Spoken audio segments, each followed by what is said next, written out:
the sound, the smells, the vibrations, the pinnacle of Japanese car culture. I started as a car journalist. I started reviewing cars and going to events in Japan. The whole Japan scene has exploded now with people coming to buy all sorts of cars from the 90s. Just vastness of it all is what makes Japan special. And of course, the regulations allow you to do this. Hey there, and thank you for tuning in. We're excited to bring you another great conversation today. If you like the show and want to support us, please hit the subscribe button so we can keep bringing you great content week after week. And if you're feeling extra generous, give this video a like and share your thoughts and comments down below. Thank you so much. And now, let's get into it.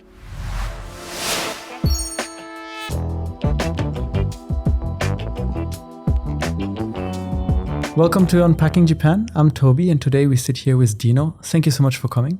Thank you for inviting me. You're a photojournalist, now recently turned content creator independently in the JDM car scene here in Japan. And we're going to talk a lot about the car scene today.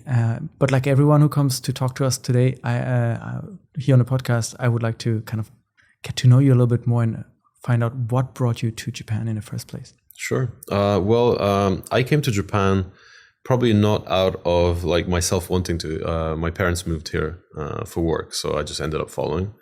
That was back in '93. So I've been here for 31 years. Oh, wow. Yeah. So ended up finishing high school here in Japan, in Tokyo, and returned to the UK where I was living before for university. But then as of year 2000, I've been here constantly. What was it like kind of moving as a still teenager here to Japan?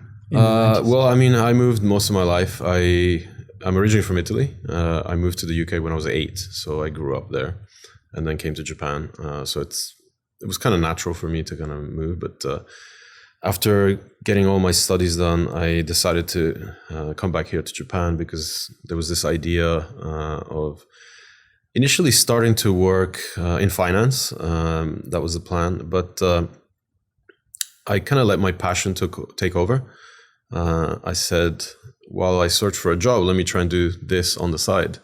And that ended up becoming what I do today and what I've been doing for 20 plus years. So that is basically something related to cars. So yeah, I started as a car journalist. I started reviewing cars and going to events in Japan, and slowly, actually quite quickly expanded because there weren't too many people, too many journalists at the time in Japan. There's only a few very established older guys doing kind of bigger publications, but nobody really catering to the kind of automotive tuning scene and the real car culture that I was very much, kind of in tune with because, being a car fanatic, it's the first thing I kind of noticed when I moved here.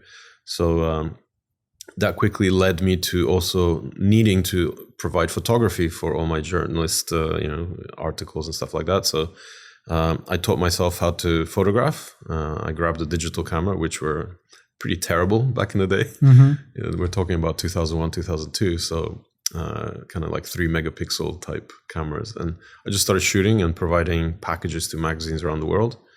I collaborated with Italian magazines initially, and then expanded pretty much across like all the English-speaking countries.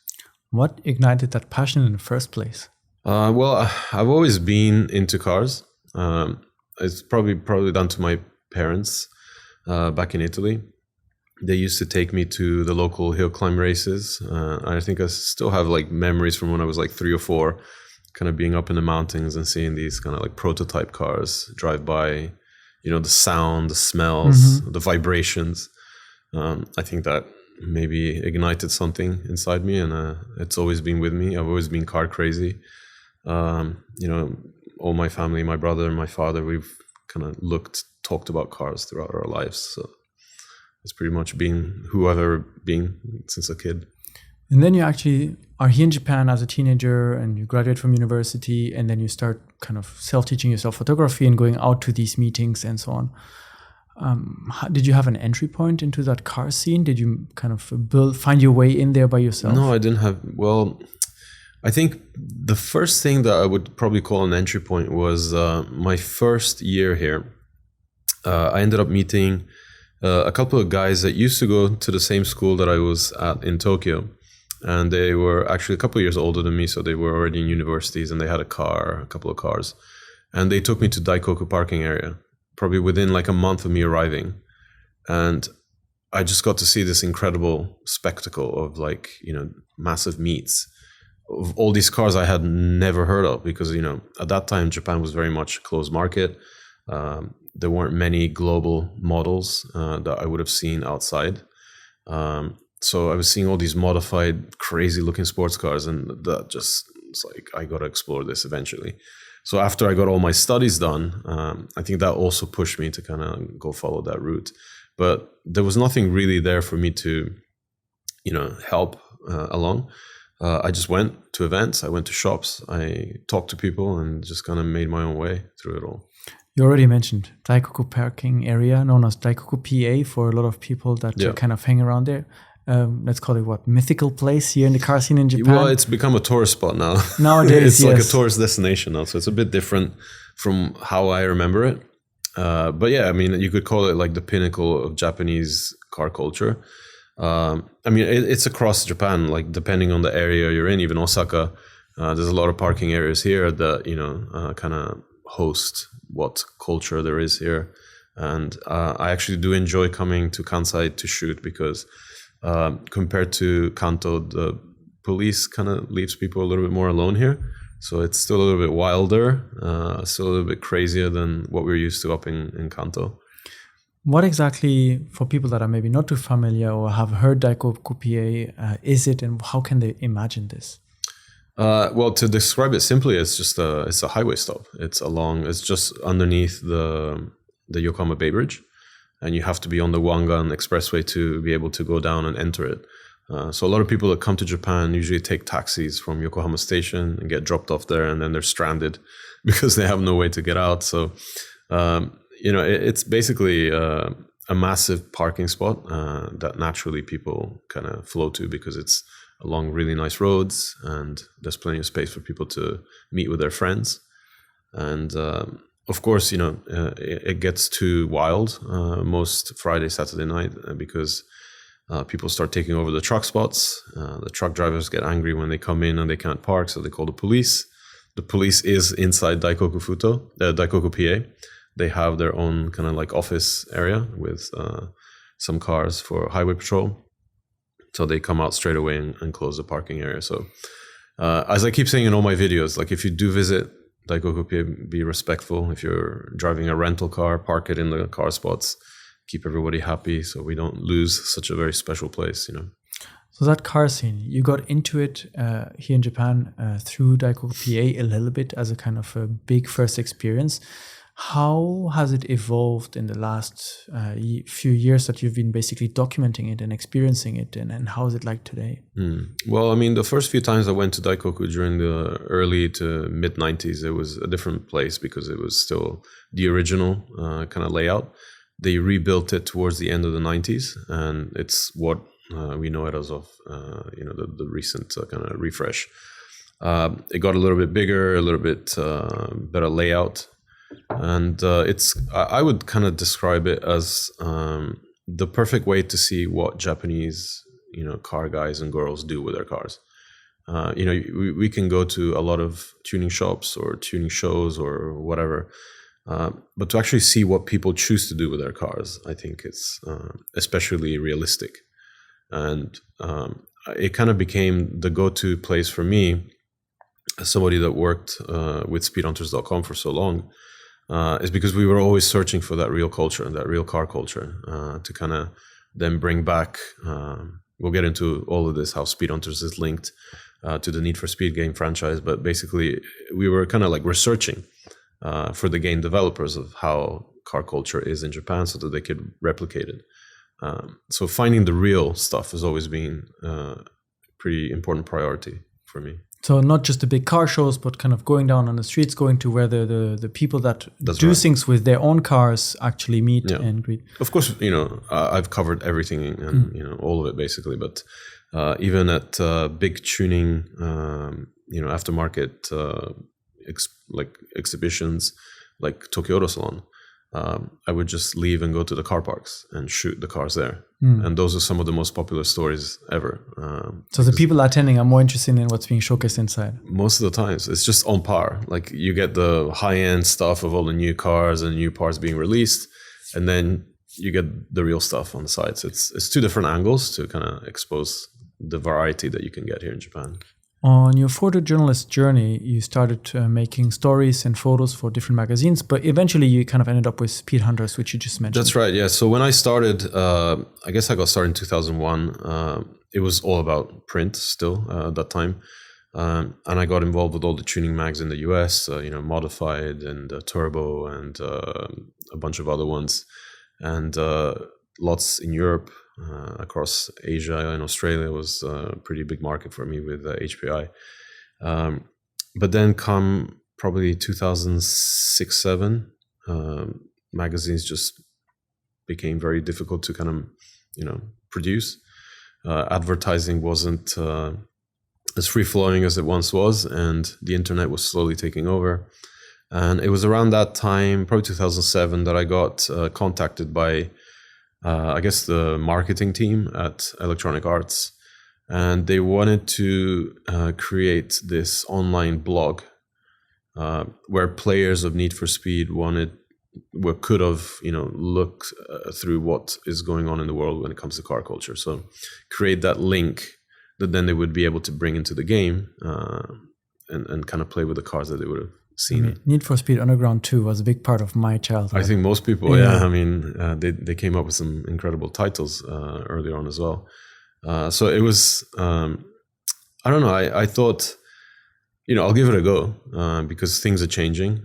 I was still very much a magazine guy, but they kind of pushed me to go and find, like I said, the car culture, right? So not just doing the car shows and the car shops and the builders and the celebrities, the drivers, all that stuff. We were actually seeing what people were doing with their cars across the board, be it in time attack, drifting, street cars, exotics, everything. It sounds like you were basically hunting for those stories more than just being assigned, can you write about the autos? Exactly, hence the name Speed Hunters, right? So we were literally like in our own respective countries, there were a bunch of contributors. I was in Japan. We were just kind of pushed to hunt the best of the best and what is real. At that time, I don't know exactly when, but the famous movie Fast and Furious Tokyo Drift also came out. And I feel like that was a big spotlight for the general public on the Japanese car scene a little bit. It definitely put Japan more on the map, especially some brands like Velside that really did well with the movie. Mm-hmm. But I don't think we got the real benefit of that movie until now, because the kids that were watching that movie at that time are now grown up and can afford cars that they saw in the movie. And I think it's really hitting now, that kind of passion that they kind of grew up seeing through those initial movies. I think that's why the whole Japan scene has exploded now, with people coming to buy all sorts of cars from the 90s. And of course, with that, driving prices up.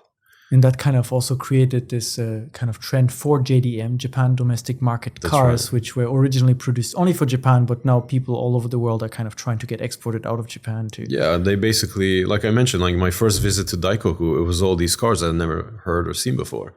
And now these are the cars that people want to bring back to their own countries because, they can stand out. They have something different from the norm that they can't go to a dealership and buy. They have to import it, and they get kudos and people respect them, and then they can do, whatever they've been dreaming of doing for the last, couple of decades, either watching the movies or playing the video games. Mm-hmm. It's becoming a reality for a lot of people. So it's nice to see from that perspective. That movie kind of painted the car scene in a specific way. You have Paul Walker coming from this like drag racing with muscle cars in the US, arriving in Japan, and suddenly it's all about drifting up in the mountains and kind of the back streets of Tokyo. How was it really like? Is that the Japanese car scene at the time? I think that movie was a very Hollywood-like perspective of what Japanese car culture was. I mean, I think they hit it in a very superficial way with a very, film Hollywood type of production. But, drifting, of course, has always been huge in Japan. And I think maybe the movie did help promote the drift series in the States as well, Formula Drift. or the popularity of it rather. And yeah, I mean, I think they did a good job, kind of, creating passion, especially for the younger kids. As an older guy back then, I guess already part of the scene, I kind of saw it as something a little bit cheesy. But now I kind of understand how it kind of all fit in. So like I said, it's created a passion that people have brought forward. And 20 years later, it's really allowing the industry to survive. Because if I think that passion wasn't there now, a lot of, businesses would be not doing as well. If we talk about the scene today, what makes the Japanese scene so interesting and perhaps quite different than maybe the car scene in Europe or in North America? Well, I think it all spans from the fact that the Japanese in general just really do love a bit of everything. So you get a massive mix of cars. You get everybody, that will be interested in everything. So depending on what events that you hit, you get to see, anything from classic cars to exotics to the JDM side of things. So having that makes Japan extremely unique. There's also an element of, not criticizing people here. People leave each other alone. If you're not part of a specific car group, you don't go around criticizing other people for whatever tastes they may have. So that freedom has allowed people to expand on that. So if they have very unique styles, they just keep building those styles rather than feeling like judged or something. And I think it has allowed Japan to, expand these kind of ramifications of car culture into extremes that people have fallen in love with because, they've pushed so many styles, like even the VIP style that kind of originated here in Osaka. If people started making fun of that style initially, it could have ended sooner. But no, it's diversified. There's many different types of kind of takes on it now, and these incredible meets that bring everybody together. So I think the general just vastness of it all is what makes Japan special. And of course, the regulations allow you to do this because in so many countries you can't do anything anymore to cars. I have a couple of questions already from what you just said, but I just want to bounce off what you said. But it sounds like there's a bit more of a respect for, if you're showing your car some love here, people will respect that no matter what you want to do with the car, instead of kind of competing and criticizing your style is better or our style is better. And they kind of let you develop your own taste and kind of grow into your own community. Yeah, I mean, there's definitely competition here, but it's done quietly. It's all subliminal. You do your thing with your car and your car speaks for you. You don't go around posting online or like boasting about it. You let your work, your passion speak through your car. And I think it's kind of a reflection of Japanese culture. I think there's a lot that can be learned from this, to other cultures around the world. And I think a lot of people already see this. Either on my YouTube videos or the stories that I post on Speed Hunters, a lot of comments are like, oh, I wish people were more respectful over here like the Japanese are. So I think that, not being critical, just keeping to your negative opinions to yourself is something we can all learn. You mentioned the regulations. And I remember when I was a teenager and I kind of got into cars and into tuning, also through Need for Speed Underground 2 and so on. I kept asking my dad, like, oh, when I'm older and I can get this car, can I do this to my car? Can I do that to my car? And well, in France, for example, you're not allowed to have like lights under your car. Most countries in Europe. And you're not allowed to change the color of the headlights either. Yeah. What are the regulations for tuning here in Japan? What allows people to do so many crazy things? I mean, there's very specific things that you need to hit to have your car road legal. Outside of that, there's nothing saying you can't do it. So I think that's pretty much the basis of it. Rather than creating regulations banning everything, there's just no regulations outside of what you need to do. So people have been able to expand on that respectfully. I mean, if you try to maintain a car that's, to the regulations, you can get your shotgun every 2 years. The police doesn't stop you because you kind of, seem to be illegal in some way. Then you're able to, do what you kind of want to do with your car. So I think the most visible thing that you can probably do to your car that will get you instantly stopped by the police is having a massive GT wing on the back that's wider than the car itself. Okay. So as long as it's within the dimensions of the car, the police will see, okay, he's got an aftermarket part, but at least it fits in within the regulation and they'll leave you alone. But if you go around with a massive wing and you drive like an idiot, you're going to be stopped. So Japan has this shaken system, right? Where in theory, every 2 years, and for a car that's within the first 10 years, and then every year. So after it's that, once you buy a car new, it's 3 years, and then it's 2 years after that. Until after 10 years, and then maybe it's always 2 years. It's always 2 years. Yeah. Where you have to basically get your car checked. And it's very, very basic roadworthy checks. It's just to make sure that your car is drivable. You have, tires that will last a little bit, and running around with bald tires. Your headlights are pointing in the right direction. Your emissions are in check. Your suspension bushings are not gonna fall apart and make you crash. So it's very basic stuff, and an excuse for the government to tax you a little bit. How does it work then if you do modify your car? Do you have to declare it? Does it affect insurance? Or? It depends. Like, for example, if you do a widening to a car, you can actually go to the shaken center and have them reissue the shaken with the new dimensions of the car. Once that's done, you're perfectly legal, which is how cars like RWB Porsches are able to circulate in Japan, being, a meter wider than the original base car. So they're actually quite flexible. The same is with engines. Like if you stroke up your engine, say you go from like a 2.6 to a 2.8 or 3 liter, you can reissue the shaken, the documentation, and update it, and then you'll be legal. So, as long as you're kind of, conforming to all the other regulations, emissions, sound, all that stuff, then you're good to go. So it's a mutual respect from the enthusiast to the regulation. So if you do this, you'll be allowed to drive your car. If you go over that, sorry, you can't do that. You have to go back. There's one thing where I'm curious about is maybe not so much the cars, but on the bike side, you have the famous Bozozoku or the wannabe. Yeah, those nowadays, are not legal though. And they drive around making so much sound. And I know in Europe there are some decibel limits that your exhaust is allowed to do. But yeah, even here. I mean, depending on the year of your car, there's a booklet that will tell you what your decibel level should be. But for bikes, like those Bosozoku bikes, they're not registered. But they don't seem to get stopped very much. It's hard for them to stop. It'll be messy for the police to chase them, so they let them go. But if you've noticed, most of them don't even have number plates. So it's very kind of like, they're rebelling against society pretty much. So they kind of let them be for most of the part. But all those regulations or lack thereof basically allows all these enthusiasts to modify their cars and kind of go into those groups you were mentioning before. Yeah. What are some of these main kind of within the car culture in Japan, kind of subgroups of fans or that you can typically see? Oh my, there's so many.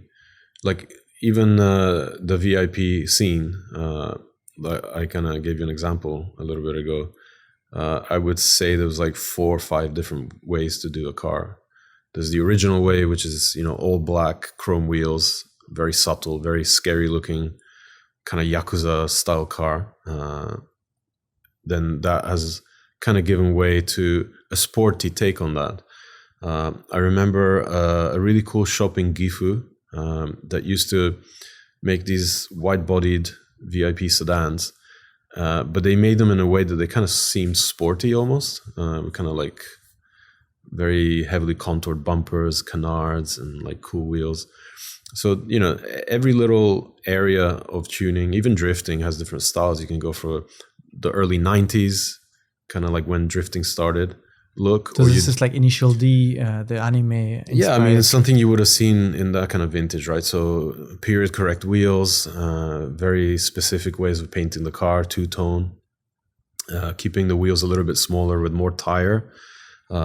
Whether now everybody does these, crazy paint jobs with like flake and purple and pinks and blues. So it's just a continuous evolution. But the categories are almost endless.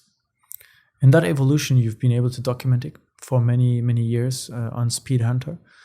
eventually you also started making your own channel and you started exploring videos as well. That's right. So as of last year, I decided to do, basically bring what I did in Speedhunters over to a video format. So I started YouTube with a very talented videographer from Australia who basically teams up with me, and he does all the B-roll and cinematic stuff, and I do the vlog part, and then he edits everything together. And it was an idea that I've had for so many years. But it was just basically a question of finding the right person to partner with me to do it. Because I didn't just need a videographer or like an editor. I needed somebody who understood cars. So that we can team up. I can do my vlog stuff and he can just go off and do, all the little details that we need to see. We expect to see as enthusiasts, right? Like if you watch car videos, you want to see specific areas of cars. You can't film the scenery and stuff. So there has to be the synergy, right? That you just need to get it. And it all came together last year, and it's been quite the journey. I think we're 18 months in, almost 130,000 followers, and we're pushing hard to expand throughout the next year as well. What I find fascinating about your channel is that you somehow are able to go and visit a lot of these very local shops. And we were talking about it just before we started recording. A lot of them like in the middle of nowhere. You mentioned Gifu, but sometimes Yamanashi, or down in the mountains next to a small stream, you have a random shop that is somehow world famous for making specific car parts. Well, they're everywhere. Like I mentioned, there's been so many little shops throughout the last 30, 40 years that have just concentrated on doing one specific things. And, some have become quite famous. Some are still surviving, doing, the local kind of enthusiasts looking after their cars.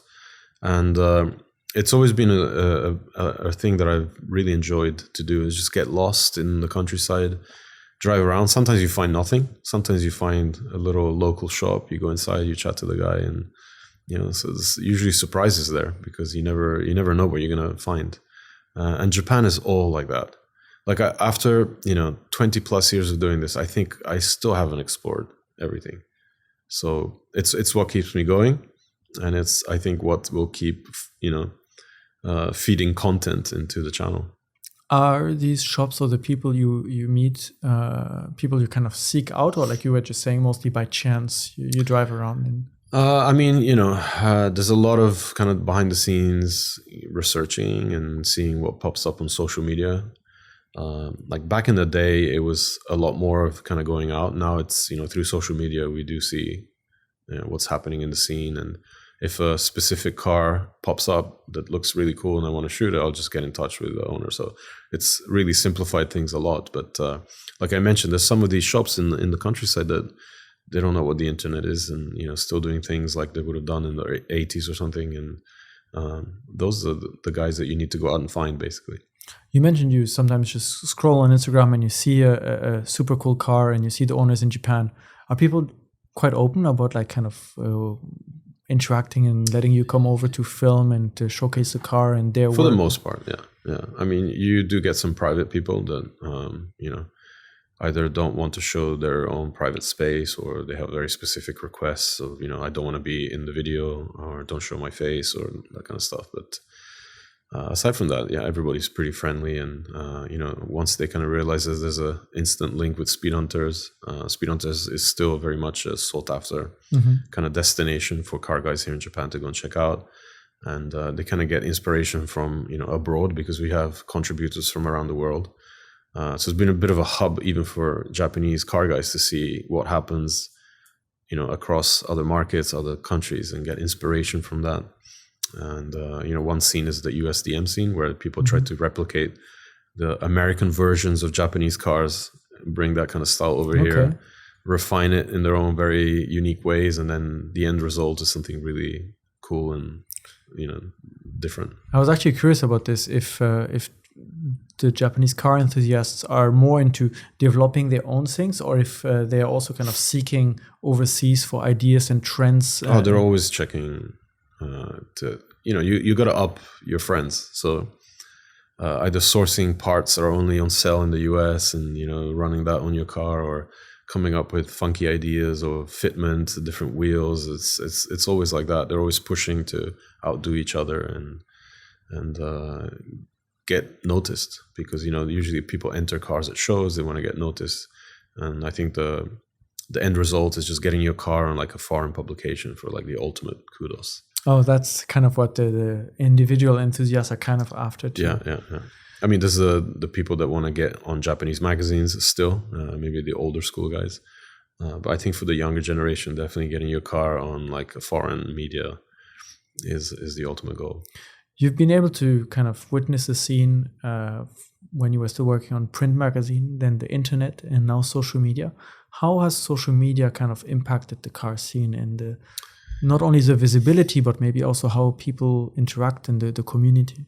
Well, I mean, I think it's definitely brought more visibility to everything that happens in Japan, instead of just relying on a few outlets to kind of show that. But at the same time, I think it's flooded the market in the way that, there's almost too much.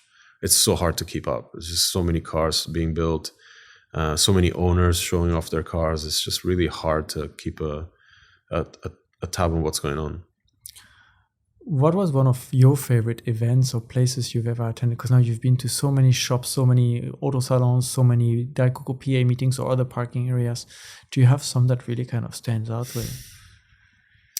I've been to so many. I think the older events that they used to do at Nagoya Port Messe, the Exciting Car Showdown, was probably one of my favorite events, because it brought more customer cars out. So, it wasn't just a show to kind of highlight what the bigger brands were doing, which is kind of like just pushed by budgets and stuff like that.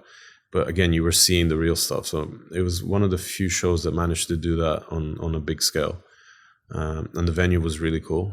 The Port Messe in Nagoya, that round building, always... it was a pleasure to shoot there, because it gave a really interesting vibe to all the pictures. They've since rebuilt. Well, actually, I think it's still there, but they've added a more modern exhibition hall. And that's where the Weekfest show is held every May in Japan. And that's another example of how people try to get into like American shows and get seen that way. You've been shooting this and witnessing this, and I'm assuming also have the opportunity to drive so many cool cars. What about your own journey with cars? Like once you're here in Japan and you're seeing all these cars, where did you start kind of with your personal? So my passion has always been about the Skyline GTR. So even before I came to Japan, I was reading up on English magazines at the time about this legendary thing called the Skyline GTR that was only sold in Japan, and some people were beginning to export it to the UK. Some made the trip over to Australia. It was actually really successful in racing in Australia, the Bathurst race. So there was a bit of a legend surrounding it. And the first thing I did when I came to Japan was to go to a Nissan dealer and check it out, because it was this thing that just seemed so unreachable and mystical, because everybody was quoting these amazing power figures. It was so tunable.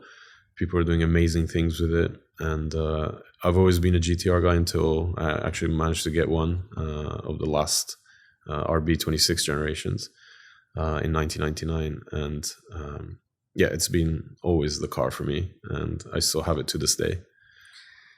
That car has quite the reputation also, I think, in terms of horsepower and basically straight line racing. Yeah, so it was very popular. I mean, it was born out of a need to have a motorsport program.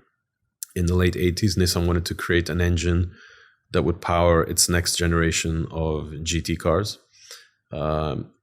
But basically they created an engine which was very strong and very tunable, and out of that came the potential to go for crazy numbers and do drag racing, or build your own track car, or just modify it into like a powerful street car. Which is interesting, because in Japan the speed limits are pretty low. So a lot of these very powerful cars on the street, you can't really drive or enjoy. Yeah. Most cars are still limited to 180 kilometers an hour here. Also, the engine is kind of... for the older cars, they had a fuel cut. So you would accelerate until the speedometer would hit 180 and then the car would just stop because it would cut fuel from the engine. Okay. Now it's all governed through electronics, so you can go to 180 and it'll just stop. Of course, there's a lot of tuning that you can do to remove that. It's being relaxed a little bit now with the more performance-oriented Japanese cars, seeing that a lot of German and Italian supercars don't have this speed limiter, so manufacturers are kind of like allowed to, not put it on some cars. But on highways, it's 110 max anyway, right? Yeah, you wouldn't want to go fast in Japan anyways. But then if you want to drive fast and you want to go into like racing, is this popular in Japan? Are there many tracks where people can go and race their cars? Yeah, I mean, Japan has probably one of the biggest number of racetracks. I mean, if you compare it per capita, I think there's so many little tracks here on top of the main ones. But as you know, like Japan was very famous for illegal night racing. That kind of became too much because, cities kept growing, more traffic, more potential for accidents, and some bad accidents happened. So people automatically flowed towards, bringing their cars to the track. A lot of track days happen every day around Japan at various tracks. So you can really enjoy your car in Japan from that, or you can go to the mountains, go find some mountain passes, the famous toge. They're everywhere across the country, and there's not really many cars there. You can enjoy some corners with your own car. I think it's one of the best countries to really enjoy, driving your car still. I think there's a few other countries in Europe we could still do that, but for the most part, regulations and, patrolling from the police has kind of put a big stop to that in a lot of countries. So we're still very lucky here that we have so much potential for enjoying our cars. You mentioned the mountain buses, toge, and earlier this kind of drifting culture here. You've yourself been on those and kind of shown how people do it. Are these like privatized and then they take it for the afternoon and they kind of race their cars up and down the roads? Oh, no, it was all underground. Yeah, I got to witness a few underground, drift kind of sessions in various mountains across Japan. It's really wild. Like, it's amazing that it still happens today. But the people that do that are extremely talented, because you wouldn't go out and drive like that if you didn't have the skills to, keep the car from getting crashed. It's basically what brought drifting into kind of like the spotlight, right? So a lot of those initial drivers that really fine-tuned their skills drifting out on the kind of mountain roads brought that into motorsport, and were able to be better than their competitors because they had these skills that were developed, fine-tuned out on the streets. And drivers that still to this day are legendary, like Keiichi Tsuchiya, Nobu Taniguchi, and Max Orido are the ones that most people would recognize, and kind of like god level type things. Yeah. For your own cars, have you been able, or do you regularly enjoy taking them to the track? I used to do a few track days, but it's always been mainly just covering it, shooting it. So if I need to enjoy my cars, I'll go to the mountains usually. It's more kind of laid back approach. Just drive along the nice mountain passes. Yeah, so I'm quite lucky that in about an hour I can be in Hakone from my house in Tokyo. And there's so many nice mountain roads that you can just go for a cruise and enjoy the scenery, the peace. It's just like a de-stress for me to be able to do that for a few hours. Yeah, I get that feeling. Yeah. You mentioned your house in Tokyo, and before we started recording, we were also talking about the challenges of parking your car, and especially if you're an enthusiast and you have more than one. Where do people find space to park their cars in these super dense cities?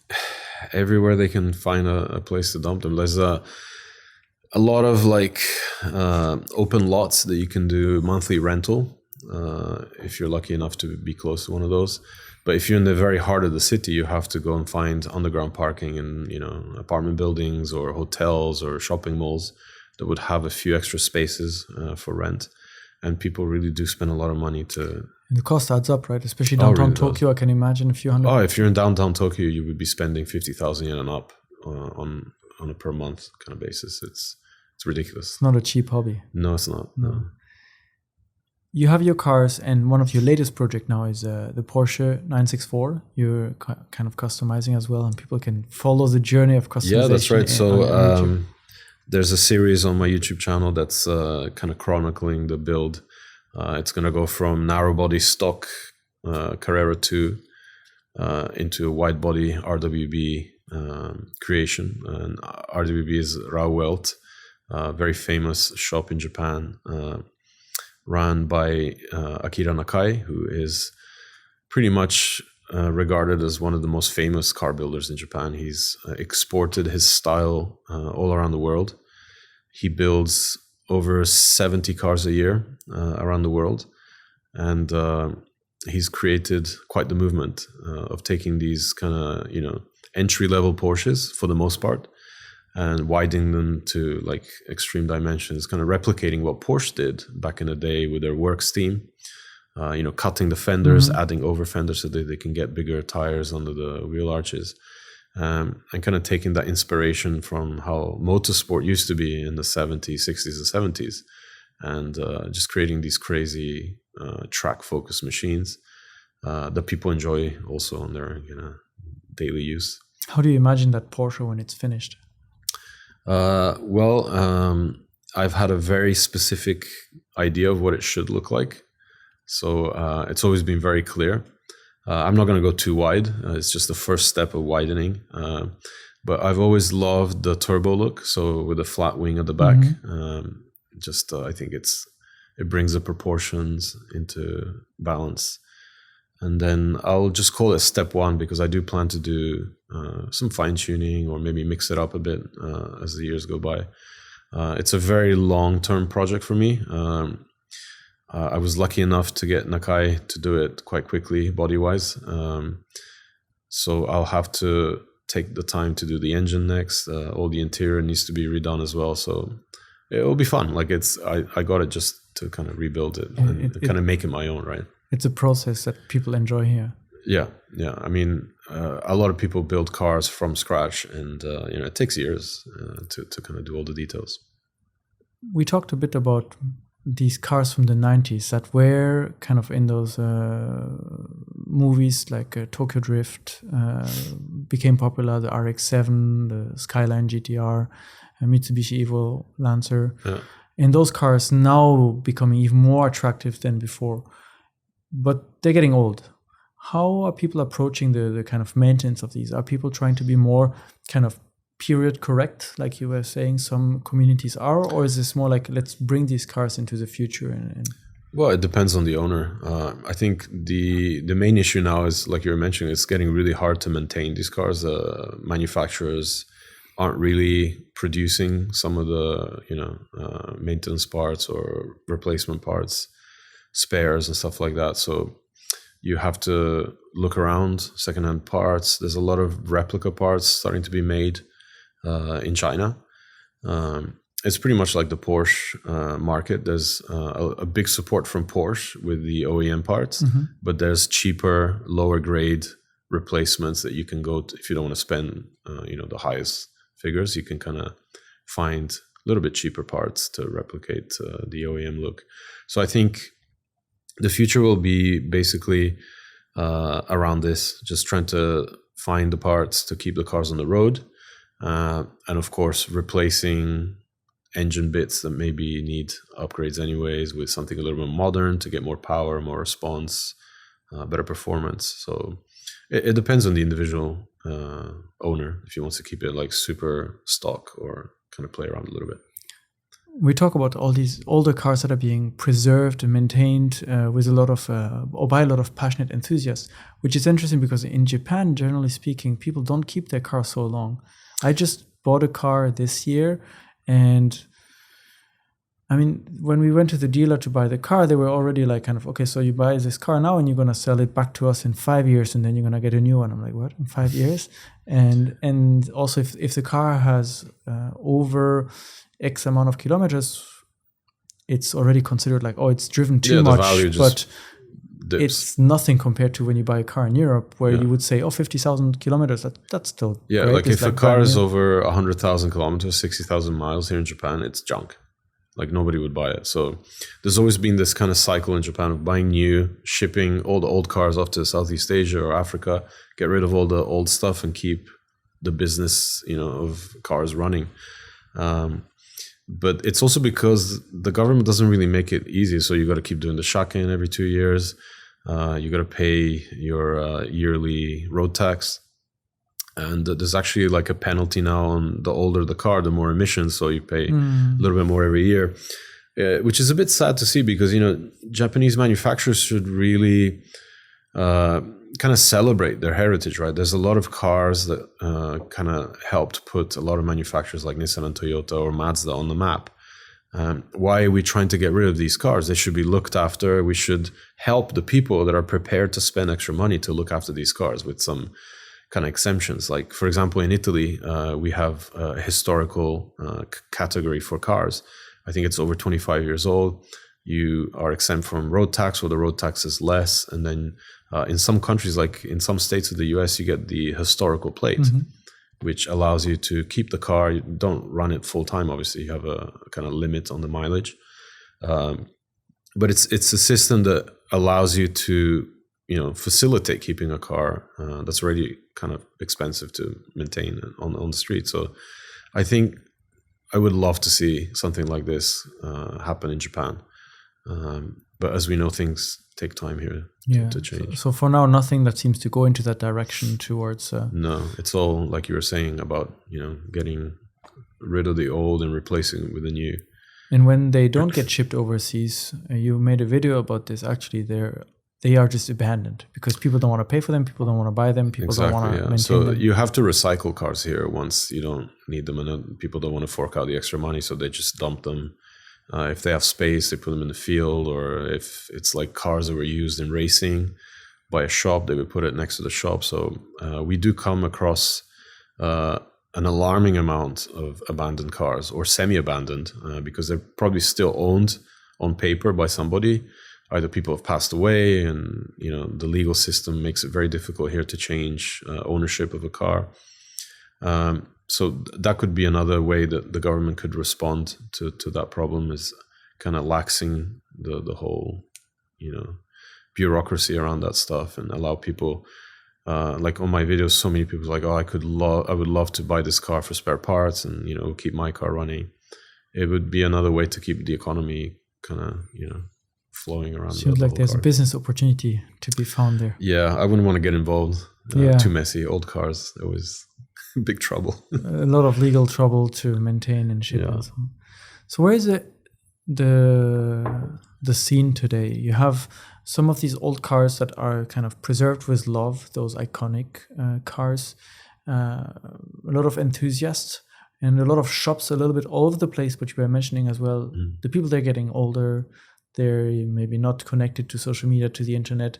Where is this leading in the next few years? Are we going to see a lot of them disappear? It's a very good question. I often ask myself this, like, there's a lot of shops that have, progressed through the generations. So where the original owner has passed on the business to the sons or even the grandchildren. But there's an equal amount where there's nobody to take over. So unless you start training up younger mechanics and then give them the ability to buy out the business, they're just going to end. They're just going to disappear into nothingness. So it's going to be a big problem in the next decade, I would say. Like some of the big shops that we've kind of grown up admiring and lusting over the cars they built. Most owners are in their 70s now. So I don't know how long they can keep going unless they get bought out or something else is kind of figured out. You've been documenting this scene for over a decade now. 2 decades. 2 decades. Yeah. What are the things you'd like to do next? You have your community that's growing. You're kind of opening a window into this JDM scene, into the Japan car scene for all the people that are maybe overseas. What are some of your big upcoming projects? Well, I mean, I really do enjoy going abroad to see how Japanese cars are kind of like looked after and used by enthusiasts, in various countries. It's something that I do often. I'm often invited to go judge car shows around the world, Southeast Asia, Europe, or US. So that's a big part of what I do, is to kind of see how the whole JDM thing is being kind of spread throughout the world, how people are enjoying the cars, and kind of chronicling that too, because it's sometimes you end up seeing cars that you shot 10, 15 years ago in Japan, and now they're across the sea in some other country. The exact same car. Yeah, I've shot cars that I've done many years ago here in Japan in other countries, or driven them even. So that's one side. I would love to create my own garage space as a next step, in kind of like a way to keep my cars nicely protected, maybe have a little office space, and maybe a lift to fit parts, and kind of review stuff, and just do my own maintenance. I think it's the car guy's dream. And that kind of brings me to the latest video type that we recently launched on Dino DC.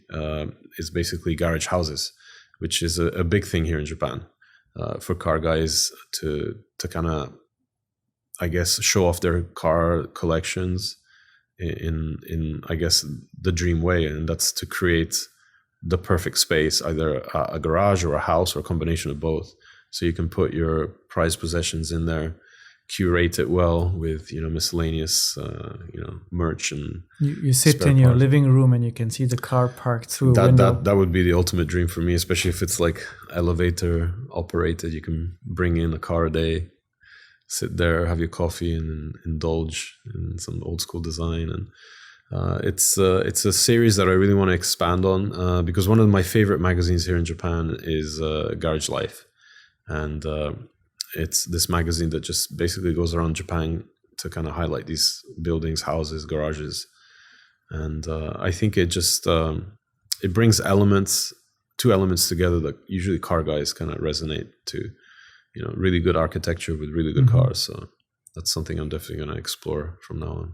Is there a car that you haven't driven yet that you really want to drive? Yes, I've never driven a Ferrari F40, which is actually my dream car.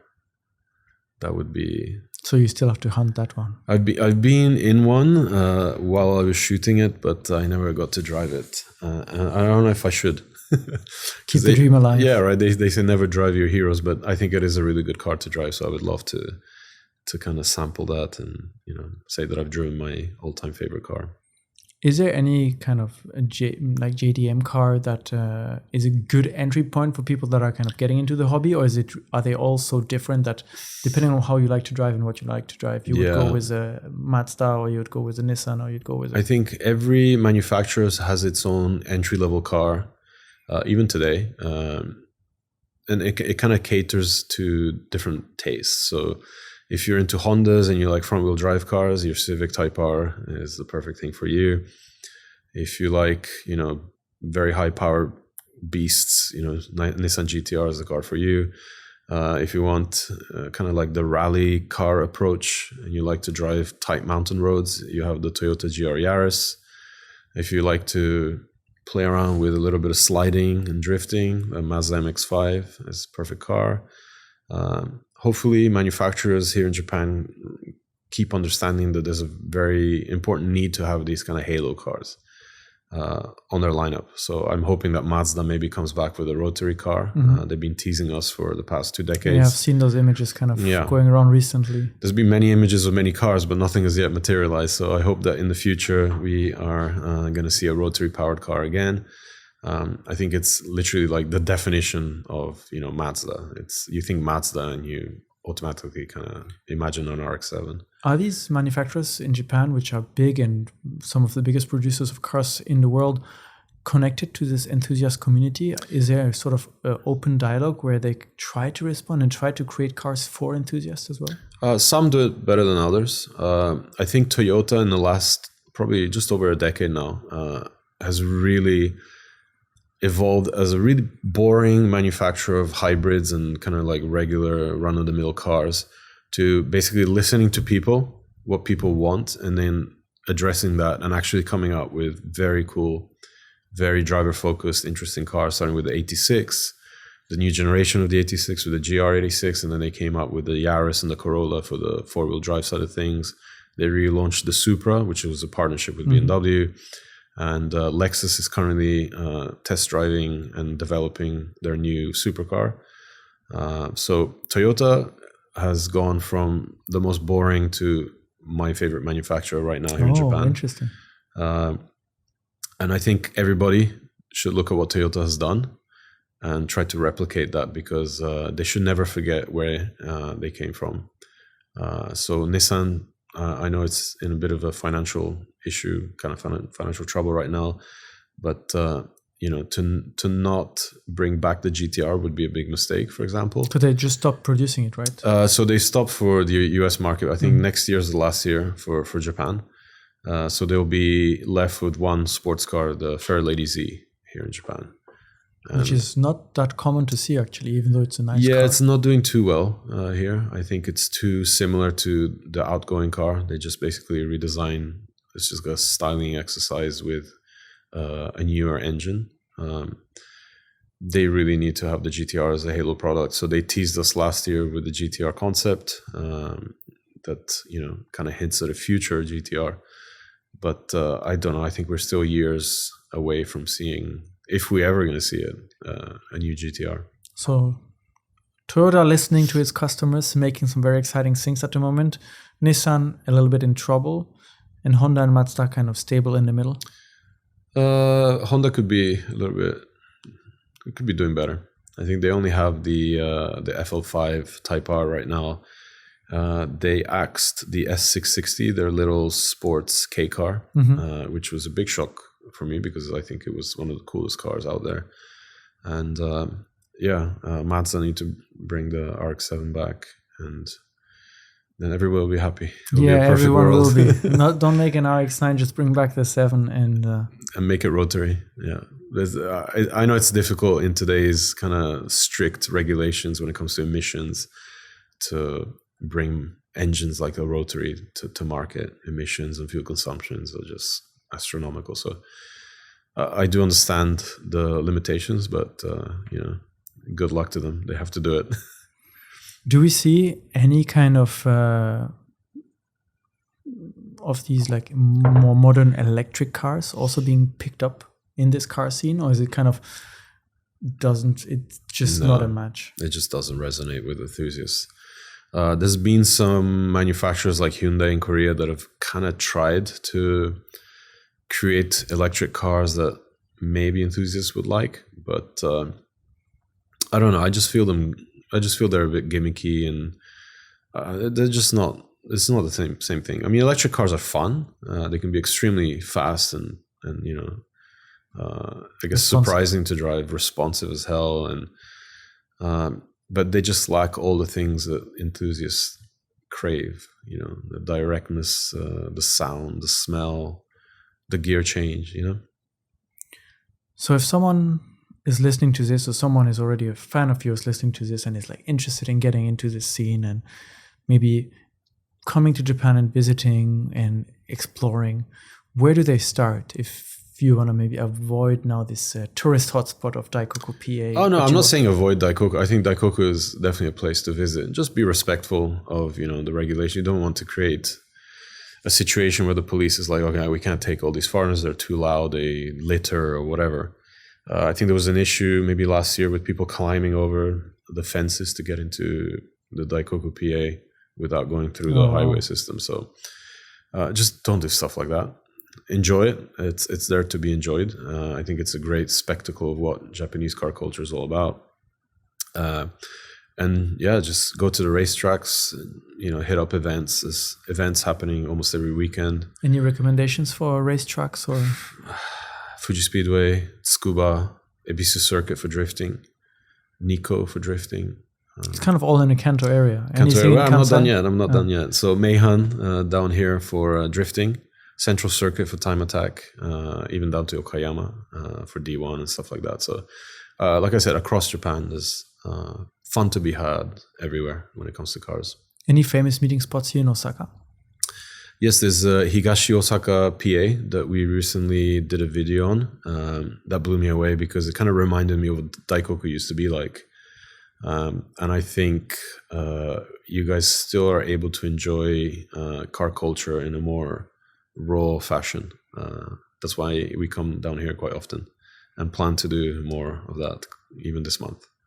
There was this one car subculture here, specific from Osaka, where they tune only small cars. I forgot the name of this. Oh, the K cars? Yeah, I think so. No, was it maybe not K, but small in size?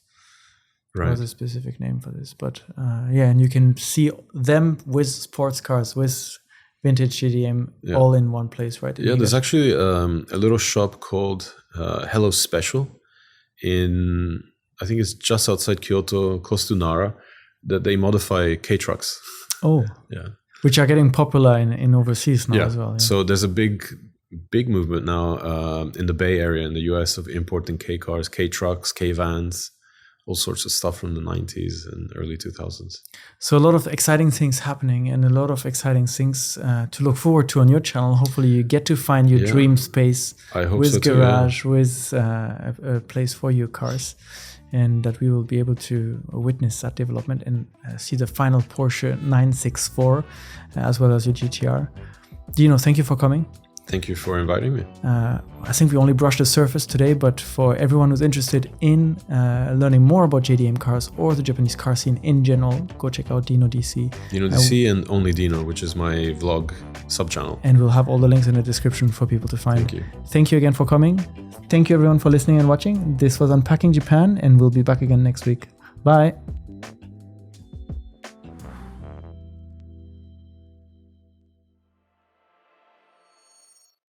Thank you so much for joining us today. I hope you enjoyed this episode as much as I did. Please hit the subscribe button so you don't miss out on future conversations. And we'd love to hear from you. Share your thoughts in the comment section down below. And if you enjoyed this episode, here are a couple more that we think you'll enjoy. Thanks again for your support, and we'll see you next time.